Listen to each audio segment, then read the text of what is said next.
Olha só, essas sanções que eventualmente serão aplicadas a ministros do Supremo Tribunal Federal Brasileiro, assim como autoridades da Polícia Federal, bem como da Procuradoria-Geral da República, como notícias que nós vimos e que foram aventadas por parlamentares brasileiros junto a parlamentares norte-americanos, pode tratar-se de um caso de violação à soberania nacional do Brasil ou não? Isso é muito importante, porque nós primeiro temos que separar o direito interno do direito internacional. Aquele direito que rege as condutas dentro do país e o direito internacional. Vamos lá. Cada país é livre para publicação de suas leis, de seus segmentos jurídicos e, portanto, ele também é livre para fiscalizar a aplicação da lei dentro do seu território, seja seu território ficto, seja aquele território presumido. Mas isso é dentro do direito interno. Portanto, os Estados Unidos da América, enquanto um país soberano, enquanto um país autônomo, enquanto um país independente, por meio de seu governo, seus poderes constituídos, executivo, judiciário e legislativo, pode promulgar as suas leis e fiscalizar a aplicação de suas leis, com base, inclusive, em decisões a serem tomadas pelo Poder Judiciário ou pelo Poder Administrativo. Lá existe um sistema diferente, a gente percebe que há um acúmulo de poder no executivo para a tomada de decisões no que diz respeito a entidades estrangeiras.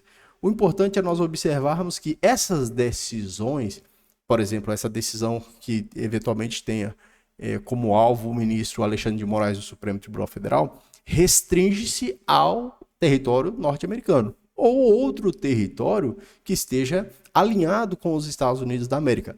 As decisões não podem ter efeito aqui no Brasil. Isso é muito importante.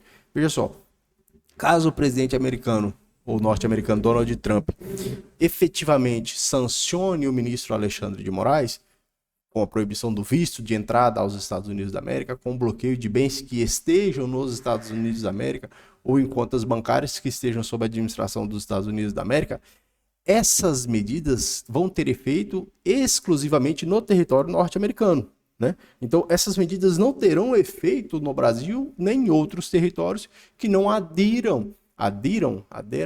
que não tenham aderido àquilo que os Estados Unidos tenham emitido. Isso é muito, muito interessante, porque a concessão ou não de um visto, é uma decisão administrativa do país. Então, os Estados Unidos não são obrigados a fornecer visto para uma autoridade estrangeira, né? Exceto se os Estados Unidos tenham ali participado de um tratado multilateral, um tratado bilateral, no qual isso tenha sido estabelecido e isso tenha sido acordado, aceito, ratificado pelos Estados Unidos da América. Nesse contexto, ele teria sim que conceder visto às autoridades estrangeiras. Imagine que foi feito um tratado entre Brasil e os Estados Unidos da América e nesse tratado se consignou, olha, as autoridades brasileiras, quando em viagem aos Estados Unidos da América, no interesse do Estado brasileiro, para tratar de questões diplomáticas ou de assuntos bilaterais, portanto, de interesse tanto dos Estados Unidos da América quanto do Brasil, teriam acesso independente de visto, ou com visto diplomático, algo desse sentido. Bom, aí sim, se os Estados Unidos da América vetarem a concessão de visto a esse ponto, de sequer ser admitido um determinado indivíduo lá no Brasil ou nos Estados Unidos da América como ministro Alexandre de Moraes, isso seria não uma violação à soberania,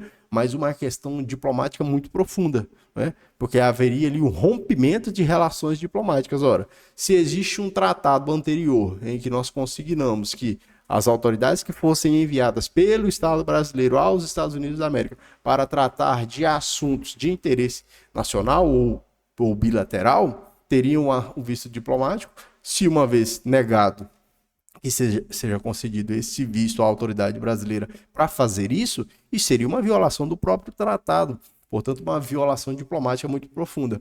Eu vi algumas coisas em que o ministro Mauro Vieira comentou a respeito disso e disse que, de fato, se os Estados Unidos fizessem isso, haveria violação a comportamentos anteriores e tratados anteriores que já foram firmados entre o Brasil, acordos que já foram firmados entre o Brasil e os Estados Unidos da América.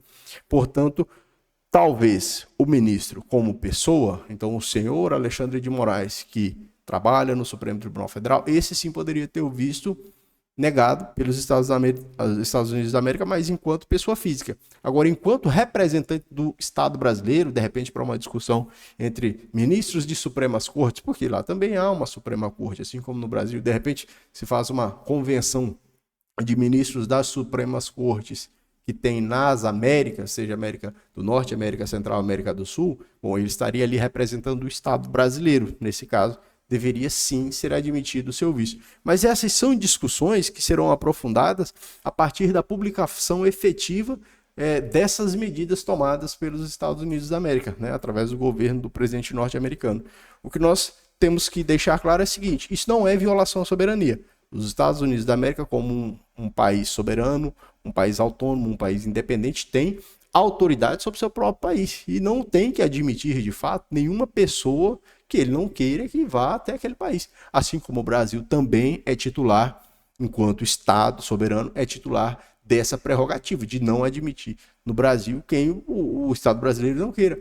Então, assim como determinadas pessoas podem não conseguir ir do Brasil para os Estados Unidos, agora que o Brasil, inclusive, voltou a exigir o visto para estrangeiros norte-americanos que queiram vir ao Brasil, o Brasil também pode recusar. Então, o Brasil também não se vê obrigado a fornecer visto brasileiro para pessoas estrangeiras. Tá certo? Eu acredito que com isso a gente consegue deixar claro aqui no país democrático que não se trata de uma violação à soberania, se trata de uma prerrogativa estatal e os Estados Unidos da América, se fizerem, estarão exercendo uma prerrogativa estatal.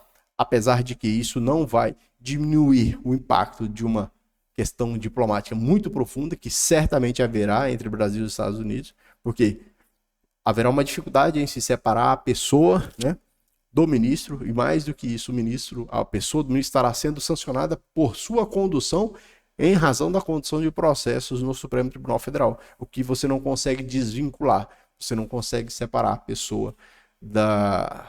pessoa física da pessoa física enquanto agente público, porque estaria sendo sancionado por decisões que tomou conforme o sistema jurídico cogente no nosso país, tá? Mas deixa a sua opinião, o que você acha, escreva aqui, faça seu comentário, se inscreva no nosso canal País Democrático e eu te convido a estar acompanhando outros vídeos aí. Forte abraço e até mais.